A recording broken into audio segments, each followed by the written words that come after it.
get after it today and put in a good time, and then it's everybody chasing him.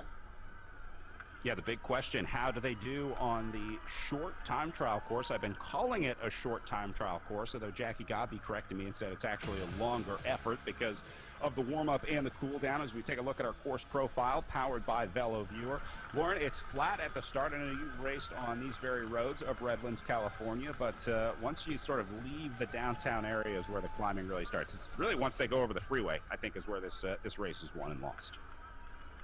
Yeah, you got to know how to go out the gate with the virtual racing, but then settle in and getting ready for that last climb and that percentage at 20%, and then just to finish off like you saw Godby doing.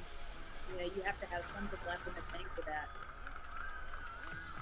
6 miles of total riding. They're going to pick up just under 1,000 feet of elevation with a 20% max grade. You can see where that is on the VeloViewer profile there, the red section of the climb, with an 18% section in the orange section.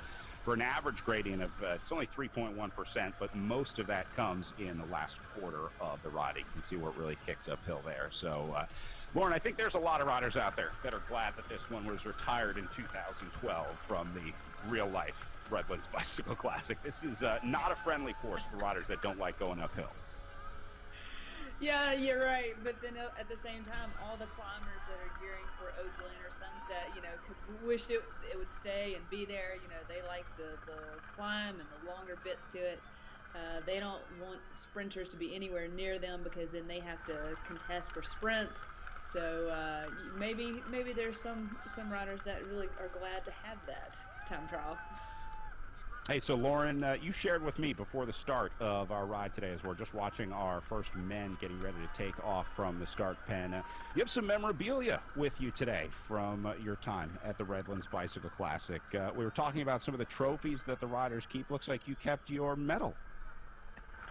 Always. I keep a little bit of everything. When you said that I was going to be announcing or asked me to announce, I went into the archives and found one of the medals from 2017. I found our team, this is 2011, we did our team photo shoot actually at the top of the time trial course, or at the top of Sunset, as a matter of fact. And then one of my favorite memories is Ruth on Sunset. She bridged across to the break and won solo, and it was amazing to be a part of that, and I love this race. So this thanks is for such having a me on. classic American race, isn't it? I mean, it's a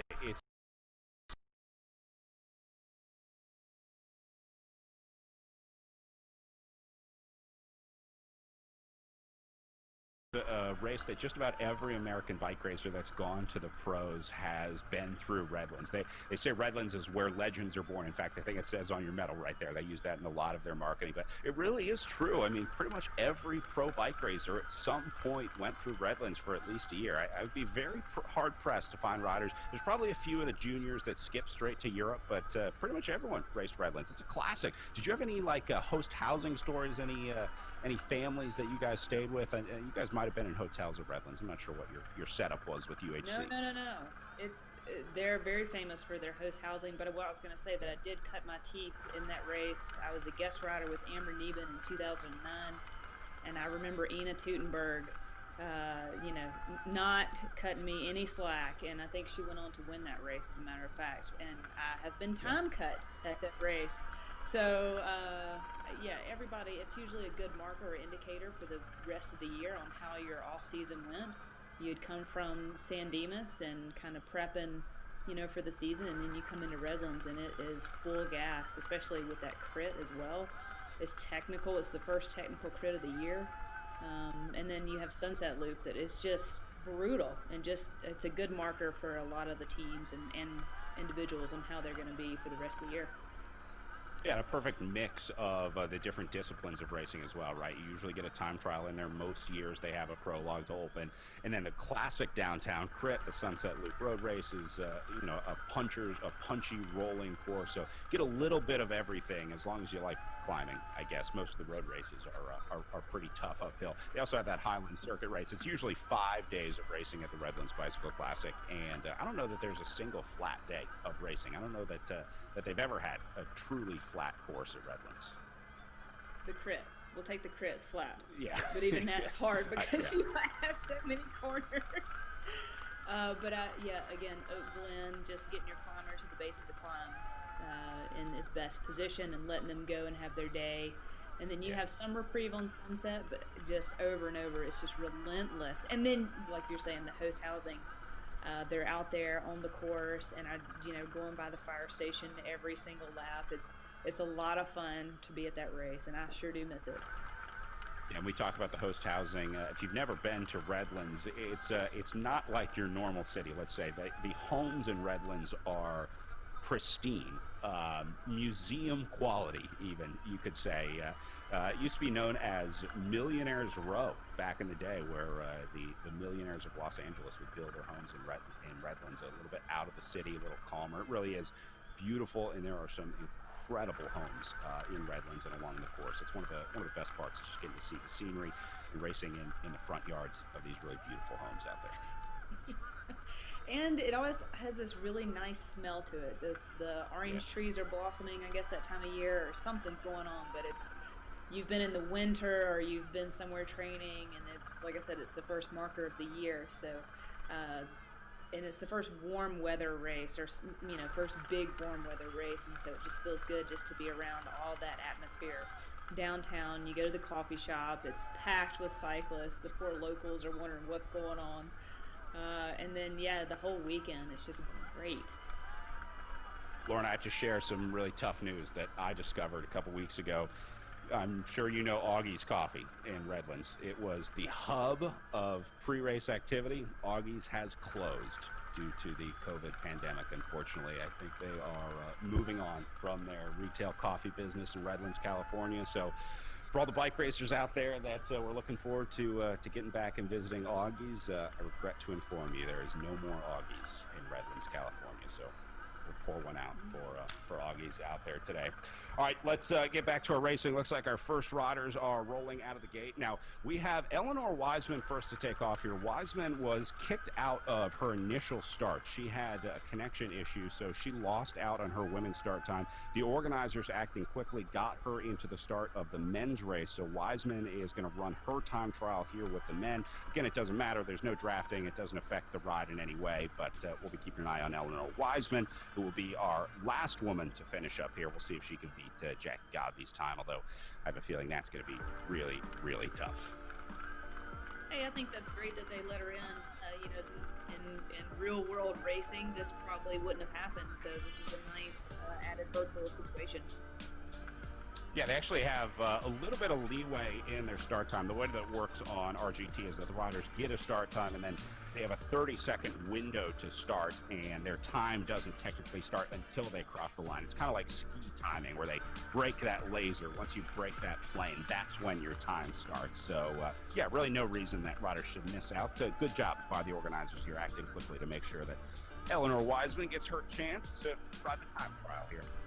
Lauren, you will discover in virtual racing here, just like real life racing, the technicals have a big effect on the racing. Whether your Wi-Fi drops out, or your dog chews the cord, or your kid unplugs it, or somebody gets on to play Call of Duty or watch some Netflix, whatever. Just like in real life, there are technicals, there are mechanicals out there on the road, and it affects the racing. It can have a major impact on how things go out there. We've seen riders lose power. We've seen riders lose Wi-Fi. We've seen riders get disconnected. So it's just like real life racing. You want to make sure your equipment is dialed in, right? You go through, you take your bike to the mechanic, you keep it clean, you make sure you got the right pressure, you make sure you got your chains all lubed up. Well, you got to make sure you got good internet, and you got to make sure that you're updated on all your apps, and you got to make sure that you got a smooth connection. All that stuff goes into being a good virtual bike racer, things that I'm sure bike racers never thought they would have to worry about. I don't even think most bike racers knew what a wireless router was before this year of racing. Until now, and now they will be super savvy. Yeah, and this will be your flat tire of virtual racing if anything is unplugged or becomes disconnected. Yeah, hoping that doesn't happen to anyone. Don't forget, we have official Echelon Racing League merchandise in the We Are Nations shop for the Echelon Racing League. Just hit wearenations.com. They've got gear for every team racing in the Echelon Racing League. So if you're here cheering someone on, or you find a favorite rider or favorite team while watching some of the racing, head on over to wearenations.com. Pick up your t-shirts, hoodies, hats. They got all kinds of good stuff from all of our Echelon Racing League teams. Lauren, I know you are just joining us, but I've been working on getting my own line in the We Are Nations web store. I'm trying to get some announcer gear. What do you think? I think that's great. I think you should. What are you looking at? What are you doing? It's mostly just like beer mugs and koozies. It's slippers, Perfect. bathrobes, that kind of, the kind of things that us announcers need in executing our duties. Typical Zoom call. If you could just get like from Right. the top up, that would be great. Yeah. Professionalism up here. But yeah. So, still waiting on that to get in the store. I think it's hung up in customs or something. I'm not sure why they haven't. Oh. That hasn't gone live yet. I'll work on getting to the bottom of that. Yeah. All right, this is Spencer Segbrush that we're watching now from the Canyon Esports team. Pretty strong men's squad as well, along with a community team. I think they call it the Coalition for Canyon Esports squad. There's David Blodgett from Restart Racing.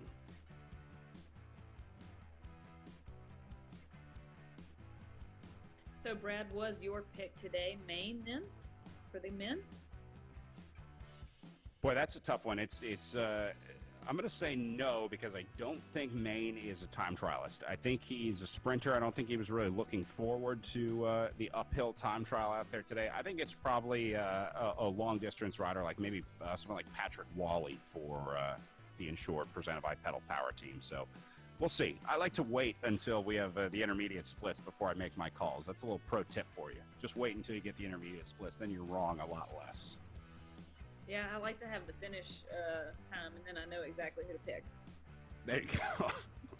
That's why I do my stock picks. I just pick them at the end of the day.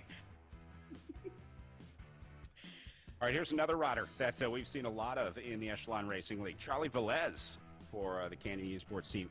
Now, this guy rides out of his mind. This guy is an incredibly aggressive rider. It says Hugh Dog Racing there, but he actually rides for the Canyon Esports team.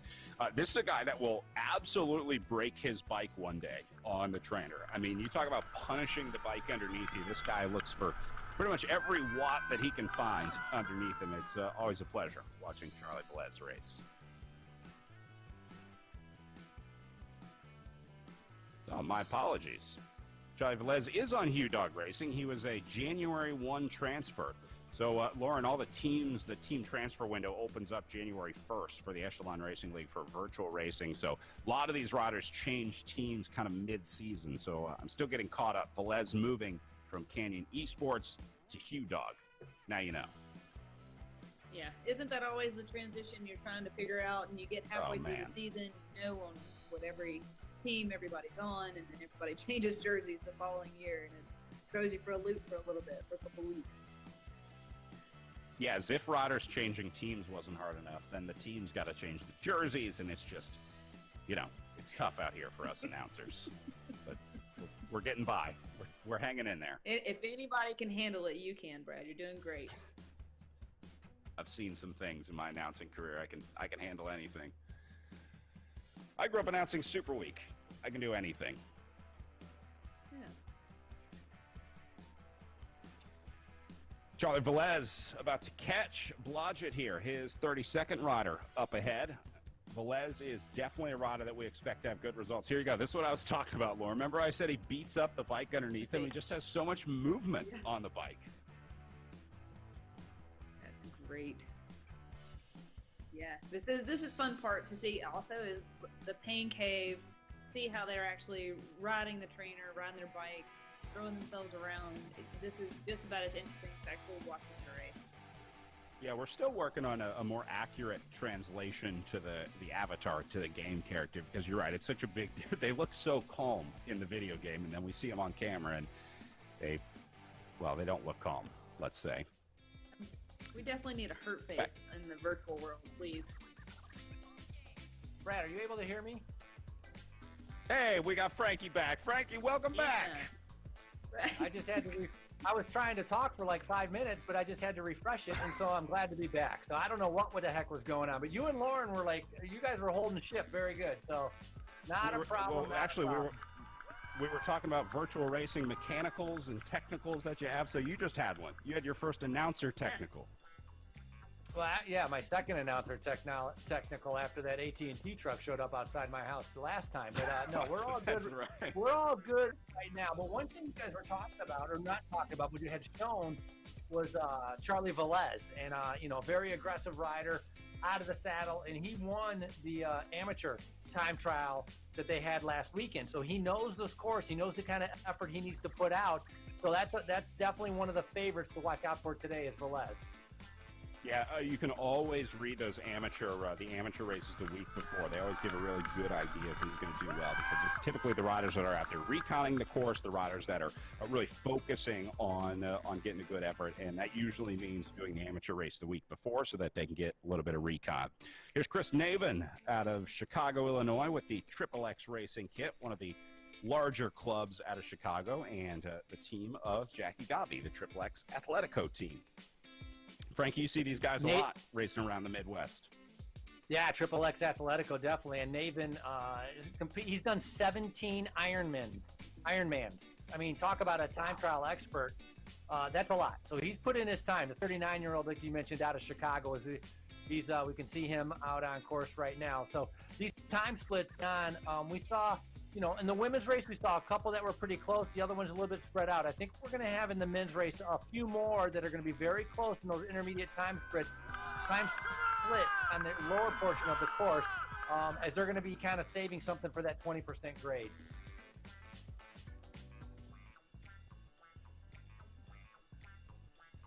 All about timing out there. Navin keeping it pretty steady here. I'm watching the wattage and the power numbers for these riders. Lauren, I think that's probably the art for the first half of this, right, is to try to minimize the flow and churn of your power. Try to keep that steady on the flat part where you can. Control what you can, right? And then it all goes out the window when you hit the climb. Exactly. Control the controllables. Have a pretty high cadence, keep that lactic acid flushed out of the legs as much as possible, not having them load up too much, and then expecting this full bore effort on the hill, on that 20% grade, and then it ever so slightly pans out towards the finish. If you have anything left, that's nothing but a sprint to the finish, and just as you saw in the women's race, it's just full gas all the way to the finish, even if you have nothing left. Yeah, Jackie Godby talked a little bit about warming up, her prep sort of in the 20, 30 minutes beforehand. For a race like this, what would the warm-up look like? I mean, is it the same as you would be warming up for a long time trial? It's funny. I being a racer and seeing all the different time trial specialists, I raced with Amber Neben, Kristen Armstrong. I was around Claire Hughes, and Claire Hughes would warm up on the trainer for almost 2 hours prior to a time trial. And then you have somebody, it's more dialed and more efficient for a 20 or 30 minute warm up. Seems more on average, more normal. But yeah, I remember Clara wanting, complete silence, nothing around her for the first, 2 hours to warm up. And I just couldn't imagine. So yeah, I imagine all of these racers are probably about the same, like Godby said, having a good warm up and a cool down, because it's going to be very important for tomorrow's effort. Yeah, so it sounds like a lot of it comes down to just personal preference, knowing your body, knowing what you respond to best. Maybe some of that has to do with your training, how you prepared for the ride in. But yeah, it's been interesting to see the riders approach this in various different ways. Frankie, any weird time trial stories from your career? You ever have any teammates with weird time trial warm-ups? I generally like to ride on the road. I'd go out and ride on the road for like an hour and a half and then come back and just do a little bit on the turbo. Other guys would do a little bit more on their turbo trainer. And no, I wouldn't say anything weird other than, I'm just going to call it out, idiots missing their start times. To me, it doesn't make any sense on how can someone can miss their start time. So at least in the virtual world, I don't think you can run into that. Yep, exactly. Yeah. You had one job. We were just seeing those images of Hal Blackburn And I was thinking he's from Great Britain, so that means he's out here doing a time trial, and it's 2 a.m. And so that's got to be a little bit of a Revel as well here. There you go. That's got to be a little bit of shock to the system, and they got to worry about keeping it quiet for the family at the same time putting out the energy that they need to do. But Blackburn, also, he was third on both days of the amateur Redlands Classic that they had, and so looking to be able to put in a good ride. He's racing for Restart Racing. He has good power. Look, you see 432. His FTP, which means the power you can hold over 20 minutes, is almost 400 watts.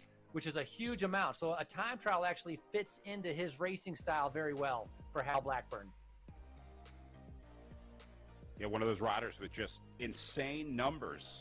But again, it's all been verified here in the Echelon Racing League. They are the real deal. And Blackburn going to get a chance to put his numbers to the test here in a little bit as he gets to the tough part of the time trial course here, or the prologue course, I guess I should call it, where things kick uphill pretty quickly. All right, first intermediate splits. Charlie Velez with the fastest split of the day. Charlie Revel, who we were just taking a look at, a little farther back. These are big splits from Velez back to Revel and Beek with a 754 for Revel, a 756 for Beek, and an 813 split for Hal Blackburn here. So, Frankie, you called it. Charlie Velez killing it out here today. Yeah, killing it. I mean, he's going to have some big power numbers as Velez is trying to be able to follow up on what he did during the amateur races there. So, but he has good results already. I mean, Velez is not a stranger to the RGT platform. He won the Pattersburg. He was fourth at Stelvio. He didn't really race the last couple races. I think he missed the gate. Young 22-year-old with a big opportunity here to be able to, take day number one at Redlands, but he's going to have to hold off a lot of other good riders. Yeah, this is a great pickup for Hugh Dog Racing. Good get from Canyon Esports. This is another rider that I'm really excited to watch on the road, and I really hope that he can find the support to kind of mount a full season of racing, because I think there's a lot of potential here for a guy like Charlie Velez. Again, it's not about the incredible numbers that he can do, but the way that he can bury himself, and that comes in handy. There's a mental switch that some riders have and some riders don't. Charlie Velez has the ability to go deep and put himself in the hurt box, Frankie. No, I agree. You want that kind of passion, you want that kind of heart, you want that kind of mental tenacity to just fight it out. And Velez is exactly a type of rider. You can teach him how to draft and how to corner and how to not overlap a wheel and all that stuff, which I'm sure they already know a little bit, but that's all teachable moments. And so that power that he has would translate very well over towards learning how to fight for position. I have a criterion as we go back here to Hal Blackburn, and Hal looks very comfortable, like I mentioned, just putting out those 400 watts that he's comfortable with, and he's just going to keep it steady, and you just got to kind of grit it and get over the 20% part of the climb. We can see the different style of riding here for Blackburn, who's really not pushing a big gear. He's spinning a relatively high cadence for being on the steepest part of the course here. A lot of riders were pushing that big gear out of the saddle, rocking side to side, but Blackburn's hardly moving. I mean, his shoulders are barely moving side to side on his zoom cam, so this is going to be the high cadence, high gear approach here for Hal Blackburn. And Lauren, that was one thing I was curious with Jacqueline Godby, because she was on that time trial bike. If she had to go into the small chain ring, or even if she had enough gearing in the back to be able to spin it. You would think virtual racing, you're not going to need a huge cassette in the back to spin it, but on a 20% uphill, there's different riding styles. Did you usually push a bigger gear, or were you a spinner to try to get over something steep? Spin to win, mash for cash. I would always want to spin as much as possible. I want my legs to feel good all the time, as much as a sprinting. And I kind of learned that from Kristen Armstrong. She was a high cadence rider, and I'm just wondering, Godby, maybe that's just her bike that's on the trainer, and she's changed out the gears, her front chain rings, or just to be specific for e-racing. Or specific for this course, yeah. That's a great point.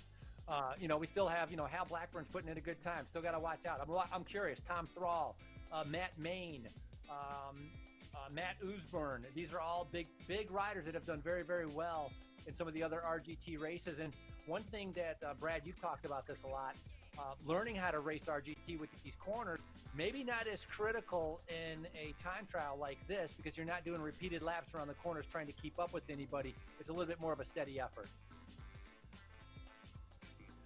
Charlie Velez inside 1K as he goes under the red banner. Guys, we got an update from the UK. I had to do a little bit of research because we're Americans, so this looks like 35 seconds to me in the UK, but it turns out that means it's 35 minutes after midnight. We measure in miles, we do feet, we do inches, and we do 12-hour clocks here in the United States. So yeah, just past midnight over in the UK. No more excuses for real-life bike racers for early starts or late races. Yeah, I don't ever want to hear about an 8 o'clock time trial start when there's a guy in the UK doing a midnight start for his virtual time trial. All right, first finishers on the way in. This is going to be Hal Blackburn hitting the line. He will be one of our first early times. In fact, first time to hit the line for Hal Blackburn here. Now, he had the 6th fastest intermediate split, so going to be watching for the riders around him to be coming in soon and see where he ends up. One thing that caught my eye is looking at the split is William Harden, like 8, 9, 10, almost 3.5 minutes down William Harden in the first time split. And, you know, he won the Giro della Montagna, a strong rider. So not sure what happened with him right there, but Velez still holds that fastest time split. Eleanor Wiseman had a good split as well. 10th fastest with the guys. Velez going all out, heart rate at 205. That'll be interesting to see Godby on where she finishes with our men's time trial. I think she'll be surprisingly up there.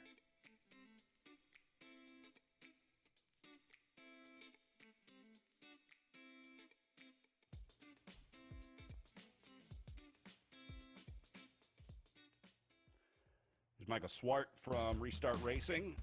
Looks like we are still waiting on an intermediate split from Swart. I think he has just rolled out of the start house, so we'll see where he drops in. Meanwhile, it sounds like Charlie Velez on the way in here.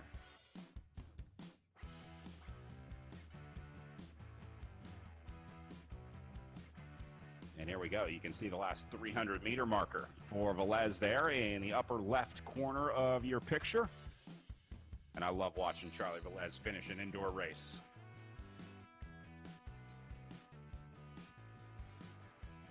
One of those parts you have to be able to time the effort up the climb and to be able to get over the climb to be able to get to the finish. But look at Velez, completely spent. I mean, that is a big, big effort from him.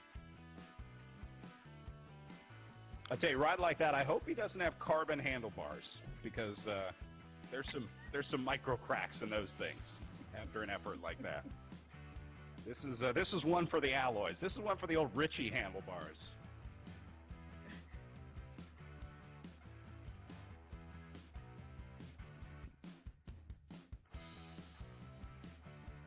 Oh, look at that. Look at that new time split, Brad. I'm going to flag this one at 1:31 for Jan Decker. I'm gonna file a protest here. Is this where you say unplug and replug, please? Yeah, go ahead and restart your machine there, Jan Decker. We'll get an updated split time from Deca. Meanwhile, Blodgett heading in for the final 200 meters of racing.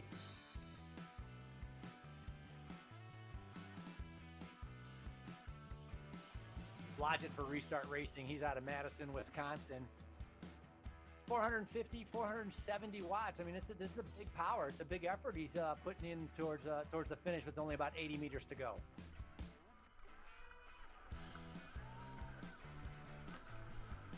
Don't forget, heading to Joe Martin Stage Race after this, February 5th through 7th in the Echelon Racing League. Then it's the Indy Crit on February 20th before we wrap up the series with the Tour of America's Dairyland, March 11th through 14th. One of our favorite races of the year. Always fun to see Frankie up there in Wisconsin at Tour of America's Dairyland. We're going to be getting back together for the virtual Tour of America's Dairyland this March. You can see all the events on EchelonRacingLeague.com. They have the full schedule up there for amateur riders and our pro league.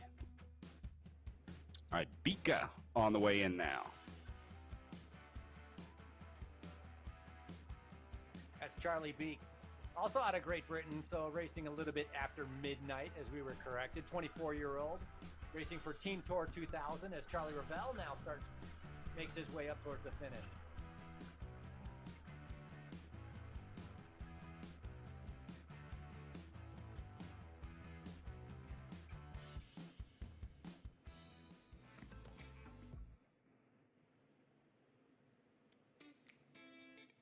Well, it's Chris Navin, 39 years old.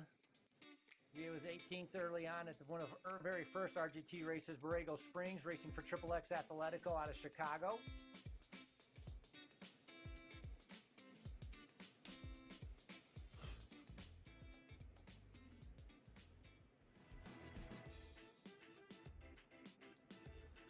All right, so Navin wrapping up for Triple X Athletico. They'll move him off the side of the course. And Millar up next.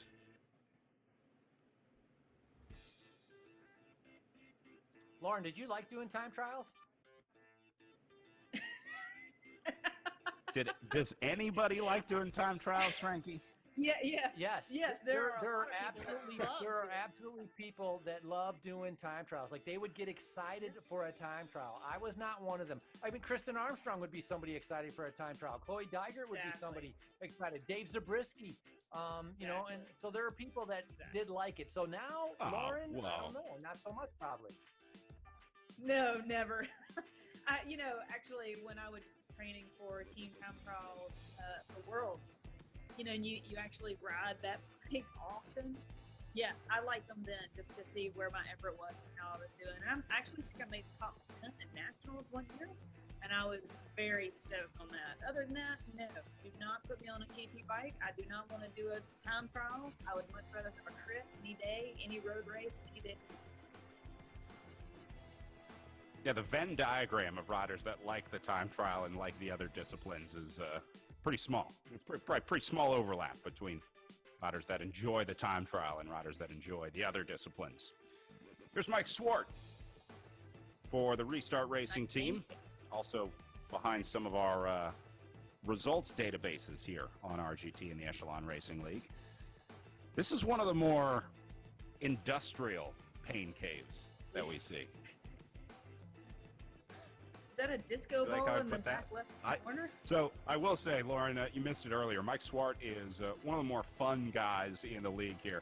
For the Christmas races, right before Christmas, he was racing in a Santa. Right on, too.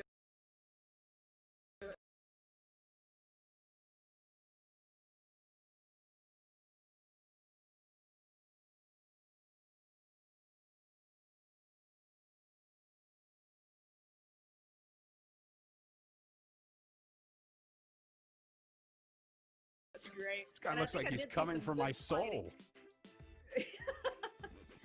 Some of the other pain caves looked more like a party room. Yeah.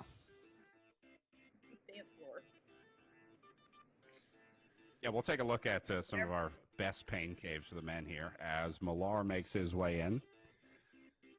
Millar doesn't even have a pain cave. He didn't even turn on his Zoom camera today.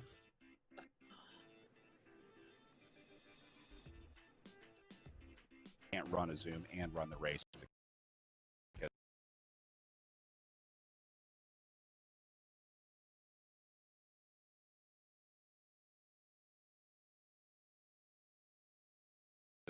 They just don't have the internet connection for it.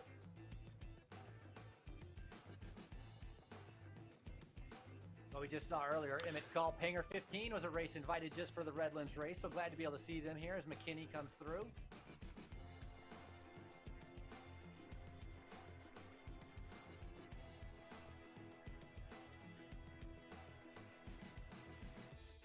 Emmett Culp racing for Digital Commerce Bank, DC Bank, out of Culp is out of Portland, Oregon. So 200 meters to go for him.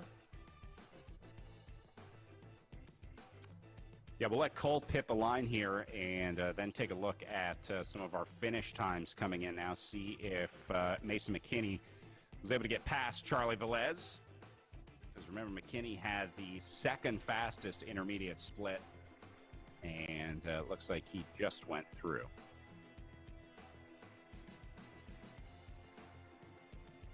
So this is Harden, Wally, and Culp on your screen now. And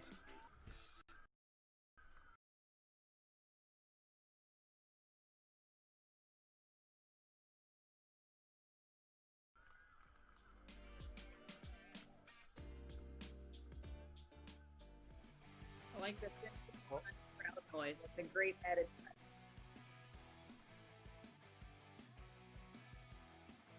all right, here's where things stand right now with Charlie Velez in. Looks like Beat came just 2.4 seconds behind him. That'll be a close one. 17:02, the time to beat for Velez here. Spencer Segbush sitting in third right now for Canyon Esports at 11 seconds down.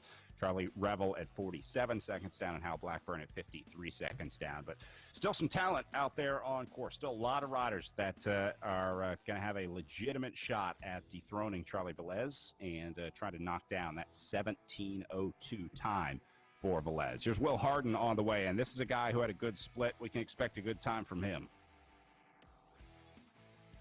Yeah, Will Harden will be hoping for a good time. I think he's going to be a little bit disappointed with how maybe the bottom part of his time trial went. But Velez with that 7:27, so the intermediate time was 7:27. His finishing time 17:02. He's going to be happy with that because Velez actually beat his amateur when he did the amateur Redlands on the exact same course. He beat his time by 3 seconds. So being able to go 3 seconds faster is going to be a big motivating factor for Velez. Here's another one to watch. Patrick Wally working his way through. This is a rider, Frankie, that I would expect to see in the top 10 today. I think this is a good course for him. He definitely has the natural